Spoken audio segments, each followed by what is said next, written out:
Alright everyone, this is MP Blaze of New Nation. Today I'm bringing you War 6 against ISO8a. I will be taking in Human Torch and Quake, and I will have White Magneto for 3 pre-fights. My path assignments are Path 2 in Section 1 and Path 2 in Section 2. I have 2 middle minis, 2 mini bosses, and the boss with Human Torch. It is a Mojo. So I'm going to 1 hour boost here, take this path, and then let my energy build before using my 6 hour boosts. Since I am rushing Boss Island, we are quaking Korg here, which is a pretty easy fight and straightforward. So you're just going to see a sped up quake and shake fight. I do get nailed, I think, once in the shoulder, or with the shoulder, once or twice. But after that, it's pretty smooth. There it is. There's 3 hits.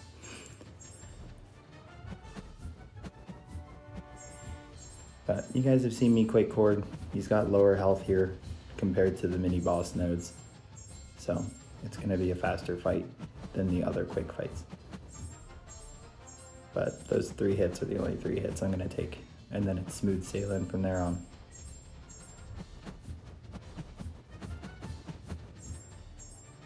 I'm sure this node can be taken with an Omega Red. Using Human Torch in the pre-fight probably work well here as well. And down he goes, nice and easy. Moving right along to the second fight here on Path 2, I'm going to take this Stryfe with Human Torch. It is my only Human Torch fight besides the boss. Human Torch is a good counter to Stryfe because his basic attacks are energy based and therefore build Human Torch's temperature and build smolders. So on top of that, with the increased temperature, it'll prevent miss. So as long as I play this smart with the strike counter combo, which is heavy, medium, light, light, and medium light in any order before throwing SP1, then it should be a pretty straightforward fight. You won't build any furies at all through this fight. My temperature will stay above 10, which will allow me to prevent miss the entire time. And it's just making it melt. You will see me block this beam of SP1 constantly. It's just to keep that temperature up so that I can always bypass miss. And I didn't use a pre-fight here. I didn't use a White Magneto pre-fight here. It's not needed. Human Torch handles this fight pretty well. And down he goes. So, like I said, straightforward, nice and easy. Moving right along, I am going to be using Quake for the rest of my fights until I get to the boss. All of them are going to be sped up. There are going to be maybe 2 that are at normal speed just because they're unique fights or complicated fights. So it'll just give me more time to talk about them. But the Sentinel here, not an issue. Quake and Shake, we're bypassing the node and Sentinel's abilities. So nothing to worry about. This would be a very easy fight for Hyperion. And he is a protect champ, so there's no worry there.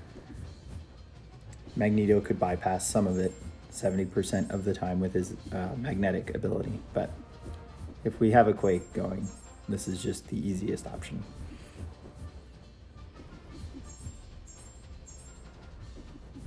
So a little over a minute and 15 seconds and he's down. Easy peasy. Alright, moving on to Manthing on Power Snack. I am going to slap on my 6 hour boosts as I'm going to take Boss Island, minis, and boss with these boosts. I placed a White Magneto pre-fight. It's just so that I can Quake and parry, and the stun timer is 2 seconds long instead of it being affected by Limber Masteries.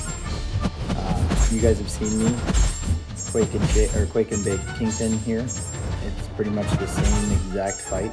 That single heavy hit is very easy to reapply heavy on, so you can go the entire fight without triggering a single dexterity buff, which is nice, especially against Manthing, because if you're going to Quake and Bake him the whole time, eventually that dexterity buff is going to be converted into an armor break and poison. So it's just best to avoid it altogether, especially with MD for a Mystic,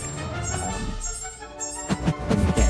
So I think the last time I took this I didn't have a White Magneto pre-fight, so this fight went a lot faster. Usually because of backup recovery, this fight takes about 2.5 minutes at max boosts. This one I think is about 2 minutes, yeah. 2 minutes. So easy fight, done it before. Okay, so the next 3 fights are path fights. I'm going to Quake and Shake all of them. I don't take a hit. It's very straightforward, very easy. So you're just gonna see me quake and shake. And it's gonna be this way until I get to Boss Island, where I am quaking 2 mini bosses, one of which isn't that difficult. The other, there's kind of a worry about its heavy attack, and it's Modok on hazard shift. So you'll see that one a bit later. But no pre-fights here, no white Magneto pre-fights for this fight. I don't need them to end quick. They're very easy quake and shake fights. It just works to bypass the node abilities on the way to Boss Island, so that I can get my human torch there to boss on Mojo.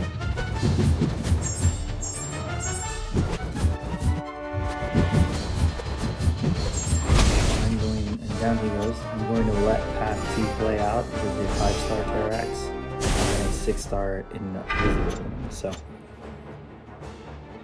enjoy the Quake and Shake sped up. I will check back in when we get back to Boss Island.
Okay, so my last 3 fights, quaking 2 of them, Human Torch, the boss. Cable here, good placement if you take it with anything other than a quake, just because he will have those regen buffs. A Claire would actually probably work pretty well here, preventing the buffs from appearing, so that you don't have to deal with unblockable SPY. But if you can quake it, then you don't have to worry about it at all. I did slap suicides on here so that my next fight goes a lot faster, and it's actually half suicide, so just double edge. I do have the stun mastery maxed out, however, just because of this fight, even though the next fight is stun. And it's just because of larger health pools. Not so much worry with cable, but my next fight's Modok, so that's really what it's for. There, tried to end him, didn't quite get it, so got pegged, down he goes. So easy peasy. This next fight is the reason I brought Quake. I'm pretty much always in charge of this Modok on hazard shift. It is a nerve-wracking fight just because if you're too slow to quake and shake, Modok can randomly throw a heavy, and you gotta hope Quake and Shake works on the heavy, otherwise you're going to take some incinerate damage. So you did see me pop an invulnerability boost. That's just in case I take a heavy. Sure, it's not going to save me from the incinerate damage, but at least it's going to allow me to take maybe one more heavy attack if you decide to throw it. Where I'm looking here, I'm not even looking at the health bar. We did throw a white Magneto pre-fight on here, so that I have an extra 15% attack on top of the fact that I have half suicides and I'm max boosted. So I just want this fight to end as soon as possible. So I'm just paying attention to Quake. I'm not looking at the health bar to see how much longer I have. I'm not looking to see when aftershocks are going to hit. I maybe glance at the timer to see how long it's been, just because I kind of have a feel for how long this fight takes. But really, I'm just in the corner on the wall counting 1, 2, 3, 4, 5, 1, 2, 3, 4, 5. 1, 2, 3, or 1, 2, depends on the combos. It helps me keep track of whether I should be dexting or shaking. Yeah, But you'll see here, this fight went a lot faster. I've never used the white Magneto pre-fight here, so it usually takes a full 2 minutes and 30 seconds, and then only moves it. And then my last fight, this Mojo boss. As usual, we have decks off. We have a white Magneto pre-fight to help with some damage. When we're in the middle of the field, we're going to do full combos. When he's below a bar of power, we're going to stop combos into block and bait a heavy, retaliate. You will see this war that was a little slow on 3 heavies. Ate up my indestructible boost. So now I can't take too many more hits after that. But this I failed to be heavy. Taking up a little bit there. Pushing him back. Getting into his first bar of power. Baiting it. Trying to get him to throw it. If he doesn't throw it, hitting into his block up so that I don't get countered. Throws it. Back to full combos because we're in the middle of the field. Prompts seem to be working out so far. It's on hold block, so this one is very easy to avoid as long as I don't go for this block.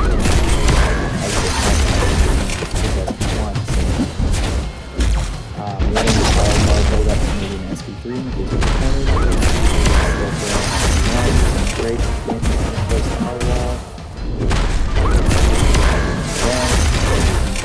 They did a prompt. We are at 3.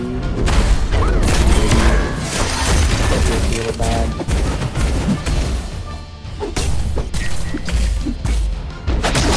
There it is. I hit a heavy. This next one I retaliated. So luckily he's really low. So he puts incinerates on himself, and I decided to throw the SP3 to end the fight. So, not my best Mojo fight, but I didn't die solo, and I got better Mojo fights when I didn't solo because of RNG with his prompts, so easy peasy, goes down. Our BG died once, tying their BG, but as an alliance, we ended up winning the war 5-2. It was 3-2 when we cleared our entire map. They got their last 2 deaths in the final fights of their fight. I think it was just against our BG2 boss. So pulled away with a victory. We moved up to 2nd place in the rankings. So halfway through the season, doing really well, keeping our deaths really low. And yeah, that was just a Quake heavy fight. Thanks for checking in. Follow me on, hit the subscribe button and follow me on YouTube and Twitter to keep an eye out for the next one.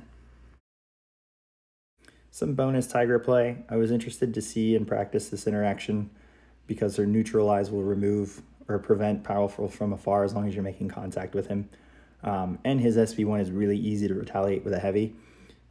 So that's kind of where the benefit is. It's not always dealing with non-contact / projectile SP1s or SP2s. Sometimes it's just an easy SP1 retaliate and you just have him locked in the corner. So I think what I would have changed is comboed him to the wall instead of tried to parry heavy or beta heavy / retaliate with a heavy. You see, I'm going to throw SP1, bait his SP1, retaliate his SP1. He had suicides, so it went a lot faster, but I could see this interaction working out really well in the season if needed in a pinch, and down he goes. So I didn't even have to use SP2. Probably would have to use SP2 once in a real war.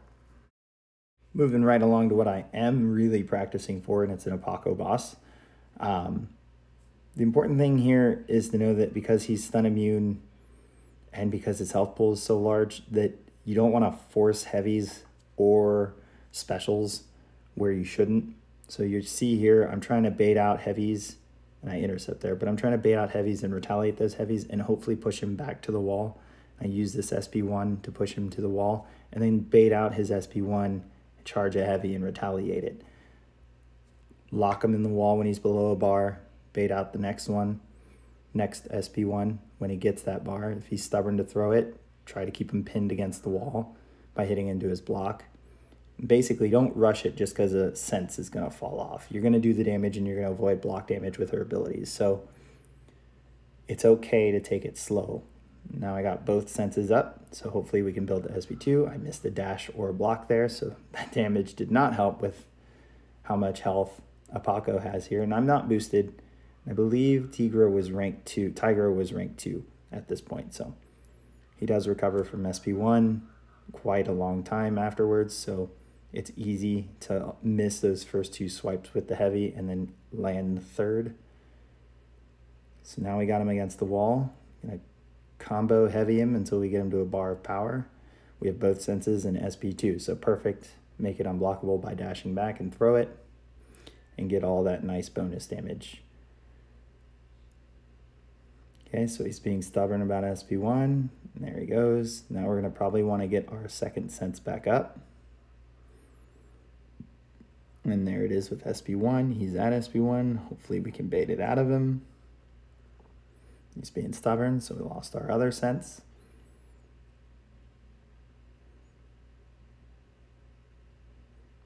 And see, that's what I think I would change in the future, where he goes to line up that heavy. If I have him against his wall, luckily that special one hitting into block didn't hurt me. But if he's close to his wall and I'm baiting a heavy, then I'll retaliate with a heavy. But if I'm baiting a heavy in the middle of the field, I want to back him up, and doing a full combo is probably going to work out better to get him to the wall than just trying to heavy.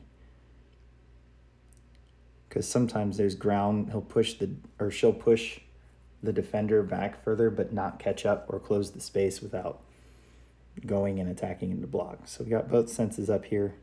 Hopefully we can start doing a heavy rotation to build the SP2. And there we go. We found our opening. Threw SP1 immediately, which is great. Those missed attacks are going to help with power. And here we go, special 2.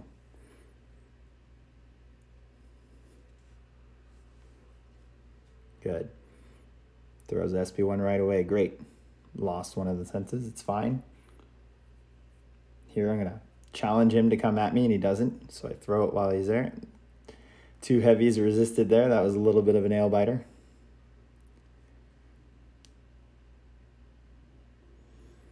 Just trying to get him to throw that SP1 consistently.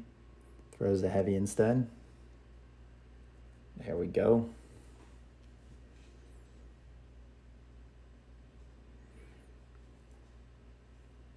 And this is an unboosted fight at rank 2, so it's taken a little bit longer than it should. Plus, we're not consistently getting to SP2 on a rotation like crazy. We're having to throw a lot of SP1s in between SP2s, so it's taken a little bit. And at this point, I'm still kind of working on spacing and figuring this out, so I believe he goes down here with this heavy, or this SP1, and down he goes. So, not bad. Almost died from just not taking a blocked, or just from taking 4 hits to the face, but it was a nice save at the end, and we got lucky with him throwing heavies after blocked hits. So definitely something to keep practicing.